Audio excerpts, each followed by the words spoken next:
네, 여러분 안녕하세요. 송구의 B마이너입니다. 지난 영상에서 머리도 안 감고 세수도 안 하고 또 뭐도 안 했더라. 아무튼 지난번보다는 깔끔한 모습으로 찾아 돌아왔습니다. 근데 오늘도 핸드폰으로 영상을 찍겠습니다. 이게 하다 보니까 이렇게 해야지 제가 할 엄두가 나더라고요. 죄송합니다. 일단은 오늘은 아침에 프로필을 찍고 지금은 빨래를 돌리면서 영상 촬영을 하고 있는데요. 일단 오늘은 마영신 작가의 아티스트를 리뷰하도록 하겠습니다. 주제는 왜 예술가들은 저런 행동을 할까? 입니다. 일단 전제는요, 제 경험담 위주로 사례를 들 건데 제 개인 사례이기 때문에 절대로 일반화할 수 없다는 것.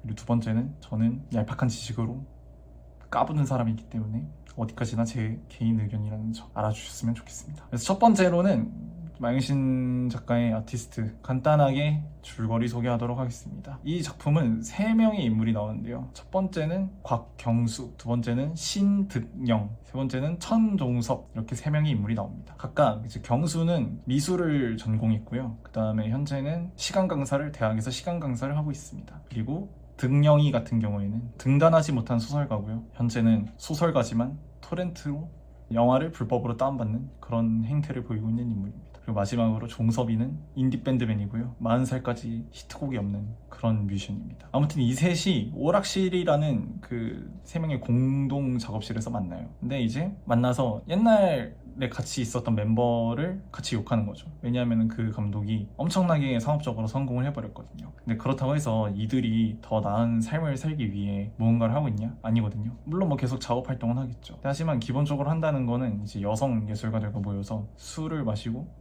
이제 이성적으로 접근을 한다던가, 그러니까 예술적인 대화를 하려고 모인 게 아니라 그런 어떤 본인의 사리사욕을 채우기 위해서 그런 행동들을 보인다던가 그런 거죠. 어쨌든 중간 줄거리는 생략을 하겠습니다. 이 작품은 직접 보시면 정말 좋기 때문에.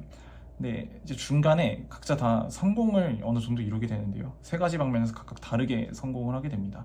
일단은 경수는 그 라인을 잘 타가지고 국가의 어떤 재단의 직원이 돼요. 그러니까 권력을 얻은 거죠, 권력. 그리고 종섭이는 등령리의 권유로 자기의 일기를 묶은 책을 에세이집을 내는데 그게 엄청나게 대박을 칩니다. 그러니까 실제 사례로 비유를 하자면 이석원 작가님의 보통의 존재가 되겠죠. 그래서 그런 식으로 굉장히 돈을 많이 법니다. 그러니까 종섭이의 성공은 돈이죠. 마지막으로 등령이는 가장 마지막에 성공을 하는데 꿈에 그리던 문학상이 상을 받고 등단을 하게 됩니다. 등령이는 그러면 명예를 얻은 거겠죠. 근데 이 3명이 성공도 오지만 몰락도 같이 따라옵니다. 이 몰락에 대한 내용은 나중에 이제 직접 찾아보시는 걸 추천드리는데요. 근데 뭐 어떻게 몰락했냐라고 보면은 첫 번째로는 경수는 그 자기를 재단에 꽂아주신 분의 애인을 건들다가 몰락을 하게 되고요. 그리고 두 번째는 종섭이는 음악 저작권 협회의 정회원이 되려면은 월 저작권료가 한 1억 정도 돼야 된대요. 그러니까 완전 상위 몇 프로의 모임이겠죠. 거기서 이제 행동을 잘못해서 라인을 잘못 타서 몰락하게 됩니다. 엎친 덮친 격으로 그 옛날에 친구였던 사람이 종섭이를 저격글을 올리면서 더더욱 이제 나락으로 빠지게 됩니다. 반면 등영이는 성공을 계속 이어가는데요. 잡지사를 차려서 좋은 작가도 발굴을 하고, 하지만 등영이에게도 많은 위험이 찾아옵니다. 근데 이 등영이의 위험이 결국 이 작품의 주제와 핵심 내용을 담고 있기 때문에 이거는 말씀드리지 않겠습니다. 근데 어찌됐든 리뷰를 해야 되니까 이 작품은 작품 내내 예술가들의 좀 찌질한 면모나 이상한 행태, 그리고 너무나도 유아적인 행동들을 계속해서 보여주고 있는데요. 마치 홍상수 감독이 남성들을 촬영할 때 계속 우스꽝스러운 시선으로 보는 것과 동일한 맥락인 거죠. 근데 이게 막 냉소적으로 보는 게 아니라 자조적으로 보면서 때로는 따뜻한 시선도 있긴 하고요. 아무튼 지속적으로 예술가들의 어떤 웃긴 행태를 보여줍니다. 딱 2가지 예시를 들자면 작품에 나온 첫 번째로는 이제 종섭이가 성공하기 전에 힙합 뮤지션을 만나는 그런 에피소드가 있습니다. 힙합 음악이 그때는 시대상으로는 쇼미더머니가 유행할 때라 굉장히 뜰 때였는데요. 근데 저도 이제 부끄러운 얘기지만 그때 당시 쇼미더머니를 보는 게 너무 심술이 났어요. 아니 저거 진짜 밴드는 5명 모여서 합주하고 진짜 힘든데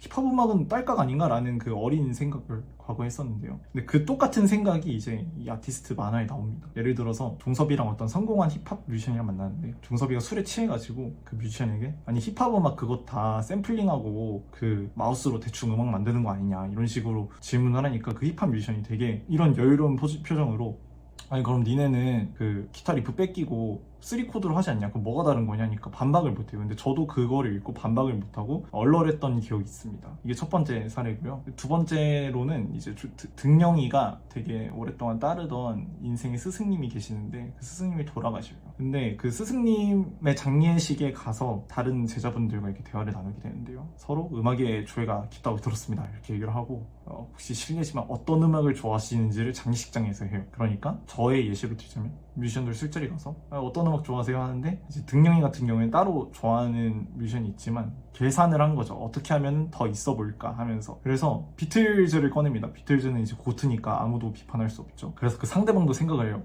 비틀즈라니 안전한 술을 꺼내셨구만 하면서 실례지만 몇 집을 좋아하시는지 이러면서 서로 전투력을 가늠하기 시작하는데요. 근데 이게 사실 장례식장에서 이런 대화를 한다는 건 너무 부끄러운 행위죠. 근데 뭐 저는 장례식장에서 그런 건 아니지만 저 또한 제 뮤지션들 술자리에서 이 모른다는 게 잘못된 게 아닌데 그때는 되게 내 모른다는 거를 인정하기가 싫고 내가 모르는 게 있다는 걸 인정하기 싫었던 그런 과거가 저에게도 있었습니다.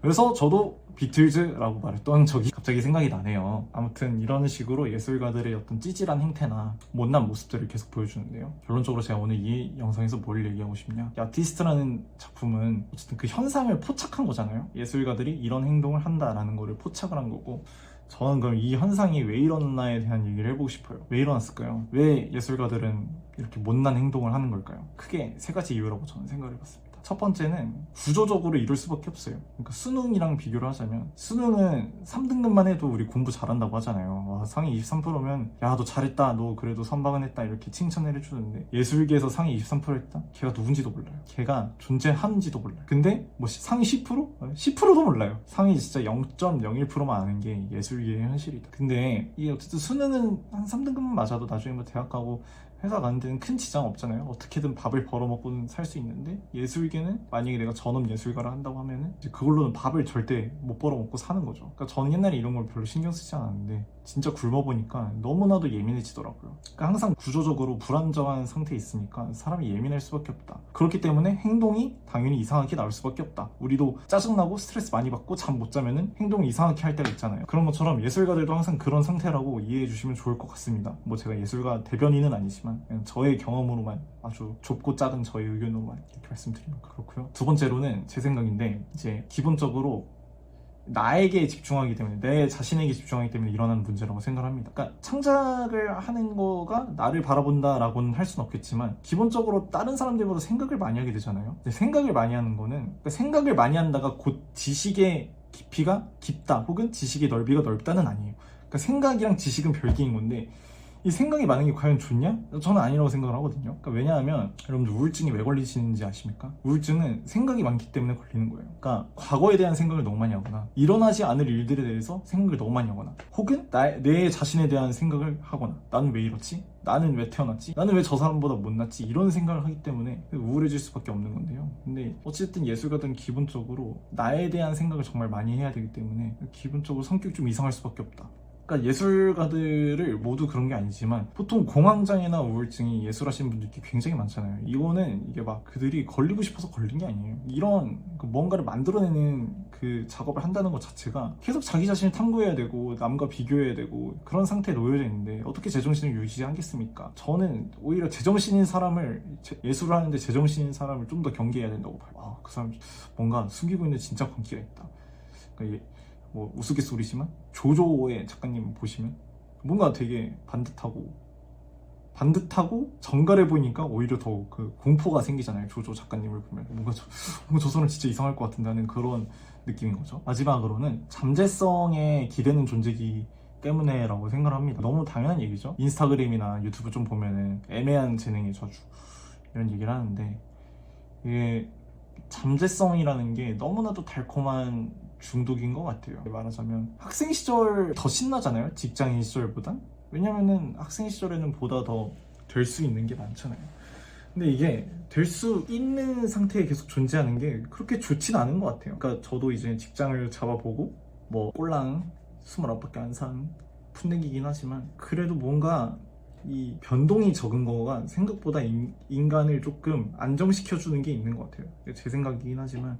근데 예술가들은 계속 변동이 있고 그 유동성이 너무나도 불안정하고, 그러니까 기본적으로 이 잠재성이라는 거는 불안함을 전제를 하고 있는 거죠. 그러니까 항상 불안한 그 상태에 있으니까 이상한 행동을 할 수밖에 없다. 그리고 더더욱 자기의 혐오나 자기 연민이 깊어질 수밖에 없다. 그런 상황에 노출될수록. 그렇기 때문에 더더욱 예민해지고 이상한 행동을 하고 그 이상한 행동에 대한 후회를 하는 악순환에 빠지게 되는 거죠. 그러니까 네가 뭔데 다 아는 것처럼 얘기하냐. 옛날에 저도 20대 초반 때 그런 친구들이 주위에 정말 많았고 저 또한 그런 인간이었어서 어떻게 보면 이거는 제 반성에 가까운 영상인 것 같네요. 아무튼 어떤 분들이 들으시면 좀 많이 기분이 나쁘셨을 수도 있을 거라는 영상이라고 생각을 하는데요. 네, 하지만 제 반성이라고 생각해 주시면 정말 감사하겠습니다. 아유, 저 새끼는 저러고 살았구나, 저 사람은 과거에 저러고 살았구나 하는 연민의 시선으로 이 영상을 봐주셨다면 너무나도 감사하겠습니다. 그래서 결론은 아티스트, 마영시대 아티스트 찾아서 읽어보시길 권유드립니다.